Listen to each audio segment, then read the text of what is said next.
They say language is power. It connects people, shapes identity, and tells the story of where you belong. Now imagine this. Thousands of miles away from the Philippines, in the land of Israel, a language once considered only native to Southeast Asia is quietly becoming part of everyday life. Could it be true? Could Filipino really be turning into Israel's second language? To understand this, we need to look at the surprising relationship between two countries separated by culture, distance, and history, but brought together by something deeper: people. This story begins decades ago when Filipinos first traveled to Israel, not as tourists but as workers, caregivers, and nurses. Many came searching for better opportunities. What no one expected was that their presence would leave a mark far beyond just the jobs they did. It would shape the way Israelis communicate, interact, and even think about family and care. At first, the Filipino language, mostly Tagalog, was spoken quietly in homes and private spaces. Filipino caregivers, often women, cared for elderly Israelis, spending day and night by their side. They spoke with each other in Tagalog, called home in Tagalog, and taught simple phrases to the elderly people they cared for. Slowly, words slipped into the daily vocabulary of those they served. An elderly man might say, "Kumain ka na," meaning, "Have you eaten?" A grandmother might smile and greet her caregiver with "Magandang umaga," good morning in Filipino. What started as basic phrases turned into a cultural bridge. For many Israelis, Filipino became the language of love, care, and trust. And that's how something unexpected began. Over time, the sound of Filipino was no longer foreign. It became familiar, even comforting. Today, it is common to hear Tagalog in the streets of Tel Aviv, Jerusalem, and Haifa, not only among Filipinos, but also among Israelis who picked up the language naturally through daily interactions. Some Israeli children, raised by Filipino nannies and caregivers, speak Tagalog fluently, sometimes even better than their parents.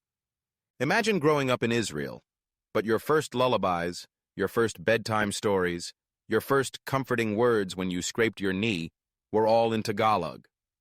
These children are living proof that Filipino is no longer just the language of migrants. It has woven itself into the fabric of Israeli life. But how did this happen on such a large scale? To answer that, we need to look at numbers. Israel is home to over 30,000 documented Filipino workers, mostly women, though the real number may be higher. Many are employed in healthcare and caregiving, one of Israel's most important needs as its population ages. Unlike other migrant groups that may work in construction or agriculture, Filipinos are inside Israeli homes every single day. They share meals, sing songs, attend family gatherings, and care for the most vulnerable members of society. This closeness makes language exchange almost unavoidable. Over time, words stick, accents soften, and a new linguistic culture is born. But it's not just about caregiving. Filipinos in Israel also form vibrant communities. They gather in churches, community halls, and parks, often inviting Israeli friends and employers to join. At these gatherings, Tagalog is everywhere, in the prayers, in the music, in the laughter. And so, the Filipino language becomes not just a tool of work, but a living, breathing part of Israeli society. Some Israeli schools even report students speaking Tagalog among themselves because they learned it at home with their nannies. Hebrew and Tagalog blending together. It's something no one predicted, but it's happening. But why does this matter? Isn't it just a case of workers passing down language to the people they work with? Not quite. It's more than that. Language carries culture. When Israelis speak Tagalog, even just a few words, they're not just repeating sounds. They're embracing Filipino values, respect for elders, hospitality, patience, warmth, and above all, family. These values resonate deeply with Israeli culture too, especially the focus on family and caring for the elderly. In this way, Filipino becomes more than just words. It becomes a bridge between two nations, proving that language can create unexpected bonds. Let's take a closer look at the daily life of a Filipino caregiver in Israel. She wakes up early, prepares food, helps her employer with basic tasks, and speaks gently in Tagalog. The elderly person doesn't understand everything, but they understand the tone, the kindness, the patience. Slowly, they ask questions. What does that word mean? How do I say thank you in Tagalog?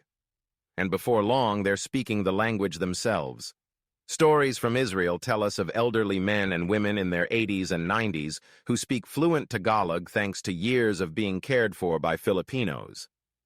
In some homes, the entire household can speak Tagalog alongside Hebrew. This phenomenon is so strong that Israeli newspapers have written about it, calling Filipino workers the second family of the nation. And with that second family comes a second language. What's even more fascinating is how Tagalog is influencing Israeli children. Imagine a child whose nanny sings them Bahay Kubo, a classic Filipino folk song. They grow up knowing the lyrics by heart. They call their nanny Ate, big sister, or Kuya, big brother, Filipino terms of respect. These children grow up bicultural, not just bilingual, and they carry Filipino culture with them into adulthood. In a sense, the Philippines is raising part of Israel's next generation, not only with care, but with language, music, and values. Some critics argue that this is only temporary, that when workers leave, the language will fade. But the truth is, children raised in bilingual homes often carry those languages for life. Even if they don't use Tagalog daily as adults, it becomes part of their memory, their identity. And every time they hear a Filipino song or smell adobo cooking, those words come back. Filipino also thrives in Israel's public spaces.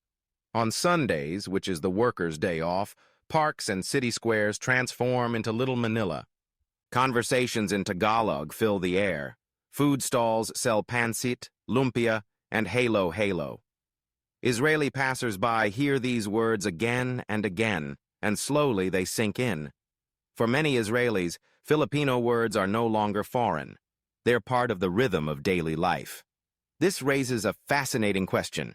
Could Filipino one day become Israel's unofficial second language? It may sound dramatic, but think about it. A language doesn't need official status to live. It only needs people to speak it. And in Israel, Filipino is spoken in thousands of homes every single day. More than Russian, more than Arabic in some areas, Tagalog is shaping the soundscape of modern Israel. There's also the emotional side. For many Israelis, Filipino is the language of comfort. When they hear kain na tayo, meaning let's eat, it's not just an invitation. It's a memory of someone caring for them, feeding them, making them feel safe. That emotional connection makes Filipino unforgettable. And what does this mean for the Philippines? It means that in Israel, Filipinos are not just workers. They are cultural ambassadors. They carry their language, their songs, their values, and they pass them on to another nation. In doing so, they create an invisible bond between the Philippines and Israel, stronger than any political agreement.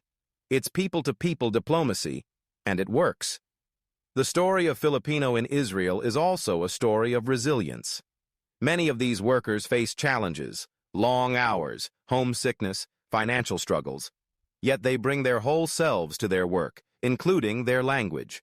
And in return, Israel gives them something back: the acceptance of their words, their songs, and their stories.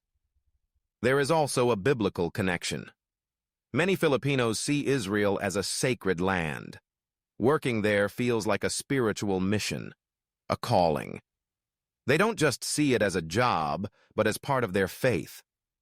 This adds another layer of meaning to why they bring their language so passionately. They believe they are not only working, but also serving God by serving others. This sense of mission makes their cultural influence even stronger. Looking ahead, the trend only seems to be growing. As Israel continues to rely on Filipino workers, more Israelis will learn Tagalog. More children will grow up speaking it. More elderly will pass away with Filipino words on their lips. And more friendships will be formed across cultures. Already there are reports of Israelis visiting the Philippines, curious about the homeland of their caregivers. They return with even more respect for the culture and language they already love. So is Filipino really becoming Israel's second language? Maybe not officially, but in the hearts and homes of thousands, it already is. It's the language of lullabies, prayers, jokes, meals, and love. And in the end, isn't that what makes a language powerful? Not how many speak it, but how deeply it touches the lives of those who do. This story isn't about statistics or politics. It's about people. About a grandmother in Tel Aviv who speaks Tagalog with her caregiver. About a child in Jerusalem whose first words were in Tagalog. About an Israeli family who calls their caregiver family because she raised their children as if they were her own. It's about the Filipino language carving a home in the most unexpected place, proving that language knows no borders. Filipino is no longer just the voice of the Philippines. In Israel, it has become the voice of love, care, and family. And that, more than anything else, is why it may just be called Israel's second language.